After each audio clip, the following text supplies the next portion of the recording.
And with that, we're ready to jump right on in. So, continuing the series between Overdose Gaming and SMI, in the lower right-hand corner, it is going to be the Red Zerg from Team SMI. His name is Daze. And in the top left-hand corner, representing Team Overdosed Gaming, trying to secure a win for his team, it is One a King.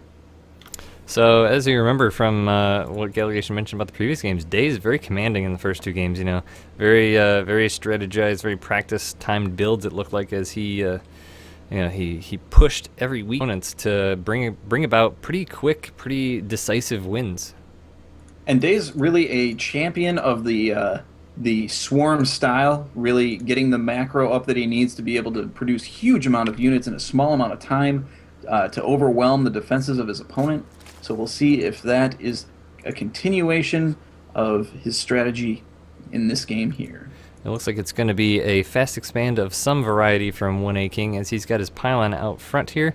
Not sure if it's going to be Nexus first just yet. He is currently boosting out probes as he passes the 13 mark. If he doesn't rally this probe away, it looks like it's probably going to be a Nexus first, otherwise he'd be out putting that forge down already. But no scouts out on the map yet to see what his opponent's doing, so taking a little bit of a risk. That's actually not true. Oh. One a King actually does have a probe in the mineral line of Daze, doing a little bit of harassment, trying to get those drones off of minerals, now doing a run through, trying to get an idea of when that timing on that pool is so that he can safely do what it is that he'd like to do. All right, well, strike all of that, and great micro, and just showing off his APM here a bit as he's delaying the mining a little bit of Daze, but he does, I'm not sure if he saw that pool go down and try and grab this probe here so I can get the vision. He did see the pool goes down, so he knows the timing of that, puts down his Nexus. Next will come the forge here at 17, 16 most likely. Usually the timing is 17 forge, then 17 pylon, so a little bit divergent, but he is delaying the hatchery of Daze a bit. Hatchery does end up going down, but One a King is able to save that probe, so he's going to get a little additional scouting information, able to see that the gas is not there.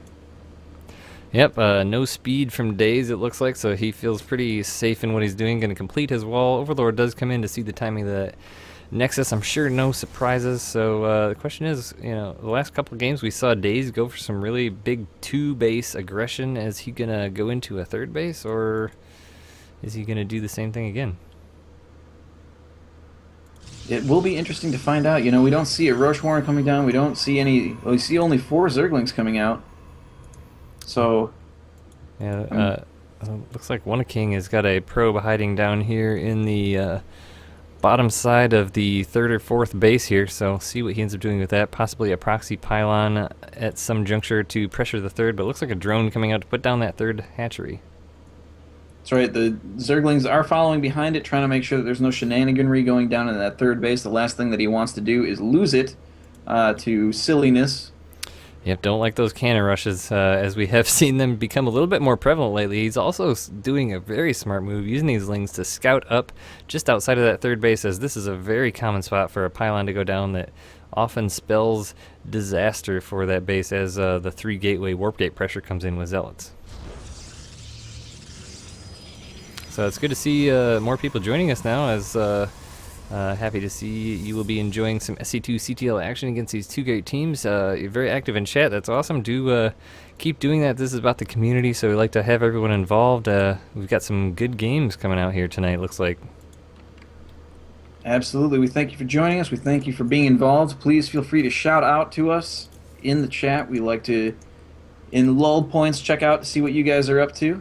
Oh, there is 4 Zerglings that do spot a probe of One a King coming out, likely to put down that pylon to do some pressure, but they are going to follow that probe, so it's not going to get its job done, but also not going to take any damage quite here yet, as Daze doesn't have speed even started yet. He hasn't put down any gas yet. I'd take that back. He did put down 1 in his natural, so doing that 6-minute delayed gas. And the probe saw what it wanted to see, which was the 3rd base, and now we see 2 starports immediately going down by One a King. Yeah, One a King either thinking that he's going to see some mutas or wanting to counter a huge roach push with some void rays. We'll see what he ends up coming out with, as he really hasn't scouted any tech just besides the number of bases. So, but I mean, you can learn a few things from that. You'd start to see some sentries coming out here, at which point the hallucinated Phoenix become a great scouting tool. That is right, But but look at Dave's the not really doing any teching here. but look at the map coverage that Days have. If we look at his vision, he's got the entire map covered from right to left, except for just a few tiny slivers. So he's seeing everything that comes out. And that is definitely what you want to have happen. Zerg can definitely take advantage of map vision if they put their units in the right places, and it seems like Daze is definitely doing just that. We do see Void Rays being produced now out of those starports. There's a little bit of confusion in chat, so we'll just update you. We did just wrap up the series between .SCA and Eternal Dreamers at a score of 5-2 in favor of SCA. So now we're moving on to a second series that we started on Tuesday but got interrupted. Starting off at game number 3, the score is currently sMi 2 to Overdosed of 0. As an Overlord pops into the natural expansion here of One King, he sees the Void Rays, taking that out with the Prismatic Alignment. So Spore Crawlers are now going down in each of the bases of Daze, and he is getting that lair. So we will see what he chooses to do. My hunch is going to be Mutas. And so it looks like One King going to be moving out to try and secure a third base here, but Daze is going to be vigilant of this as he does have an Overlord here and a single Zergling that's going to pop up and see the whole thing at the Void Ray. Oh, just the Void Ray being there tells him that there's probably a base going down. Well, my hunch was incorrect. Hydralisk Den is on the way, and Evolution Chamber comes out. You know, something we don't see very much against Void Rays that's still really good is Infestors. You know, we've seen a couple games in the past where people have brought out the Infestors that's just absolutely squashed pushes like this, but we don't see it nearly as much as I think we should. One King rallying his Void Rays together with a Mothership Core, going to go try and do some harassment, but in response, Daze is sending a Ling Strike Force at the natural. Going to run into a lot of cannons and a lot of pylons here. Yeah, he's going to get a lot of those cannons down, but alas, One King is going to be trying to take out the third base here with these Void Rays with the recall ready for them to bring him back to that third base to defend. But this is a really strong play that Protoss has been doing lately, using 4 to 5 Void Rays with a Mothership Core for recall to just take out a base and bounce back. Yeah, and those Void Rays were able to take that base out virtually uncontested. A few Hydralisks do pop up now, almost get that Mothership Core down. Yeah, the energy wasn't quite there for that recall right away, but oh my gosh, Carrier's coming out. Now that is something we don't see every day. Yeah, no kidding. This is shock of the century. I think this is the first time I've seen Carriers in a actual high-level game that really matters. I mean, there's a lot on the line here. This is the playoffs. So, you know, using Carriers, this must be a strategy he's familiar with in practice, but it could be strong depending on what Daze decides to do with this. Yeah, those interceptors can be a real pain in the neck, as the Hydralisks will tend to target them unless their Daze is really on top of them to keep them targeting the carrier itself. But geez, you take so much damage even doing that. Wow, look at the expansions of Daze. He's double expanding now to take a 4th and a 5th base. But with the build that One King's doing, I think Daze just knows that One King is going to be sitting back trying to build up his Death Army, so he's taking advantage of that to take all the bases. Yeah, if he can keep his macro up and he can get the swarm style just right, then he might have a shot at this, as carriers are not a very fast army. Even though you have a Mothership Core that can recall to wherever you want, they tend to not be super fast. Oh my gosh, but Daze moving in at a very vulnerable time. 2 carriers here all by themselves do pull back, and the Hydras can't quite reach them, but only 2 carriers, not going to get a lot done against these Hydralisks. Hydralisk now choosing to go for that third base, but there's so many cannons there, they're not really able to get a lot done, and he's just going to pull back. One King looking in very great style here. I mean, look at the money and gas that he's got. He's spinning that down real quick, building those carriers, but Daze is going to have to get something going here if he wants to deal with this, because I don't think these Hydras alone are going to be able to do it. And One King just going crazy with these cannons. He just, you know, just cannon. He's not letting any run-bys happen at all. This is insanity. That's 13 cannons. Yeah, and another 7 cannons at the natural, so he's just playing very defensive. And then Daze has definitely sniffed this now. I mean, he saw 2 carriers, he sees all the cannons, he knows that One King is taking a page out of Terran's book and turtling himself like crazy to build a nutso army. But Daze trying to get that Spire now. Yeah, but on that we'll see. Token, I mean, Daze is setting himself nicely, taking so many expansions, and there's really nothing One King can do about it. Not just yet. If he moves out with the numbers that he has in terms of the Void Rays and the carriers, then those Hydralisks are going to really clean it up. So what do you think that he's going to end up making out of the Spires? Is it going to be Mutas or Corruptors? Absolutely Corruptors. Burrow now going down too. So looks like a large army of Hydras out here. This is going to be quite a force, as Days getting some Zerglings around as well. If we look at the unit stat, it's 27 Hydras with 20 Zerglings. He's got 93 drones, Gallegation. Oh my goodness, that is so many drones. Almost too many drones at some point. I mean, you got to be using those to put down a ton of Spore Crawlers. I mean, I think that's the thing you do against these big carrier armies, is just go nuts with Spore Crawlers to take out the Interceptors. He does have a couple of Spore Crawlers, but he's getting 2 Spine Crawlers at every base. I guess he's a little bit nervous about those Zealot run-bys, which can be hugely effective. I mean, he's getting to the point where he's going to be maxed out here with half of his army being workers. So if you look at army supply, I mean, Days is a bit in the lead here, but King is only at 150 food. So he's going to be able to ramp up that army supply in a huge way here. But Days definitely having a plan, getting that Burrow tech, and he's getting pneumatized carapace, so those Overlords are going to be fast, getting the +1 flyer attack, so he's going to be moving in with Overlords, with Zerglings, with Hydras, with Corruptors, so he's going to be putting the big hurt on this air. Definitely has a plan, going to burrow all those units when they're being targeted by the Interceptors. Just going to be pretty interesting here. Days is putting down more and more Spore Crawlers now as he does get closer to max, lowering the drone count, increasing the army count. All Corruptors coming in, but oh, these Lings just hit the wall of cannons and evaporate. That is a huge number of cannons. Yeah, these Lings aren't really able to do a whole lot. Yeah. It looks as though it may be a feign trying to move those carriers out of position. Honestly, I think he's just trying to get rid of some food, to be honest, at this point. That could be it too, yeah. I mean, we've got, we're up to 9 carriers now, so I mean, that is getting to a critical mass here, but I mean, if he continues with these Corruptors, he's producing Corruptors constantly, getting air attack. Did he just cancel the air attack upgrade?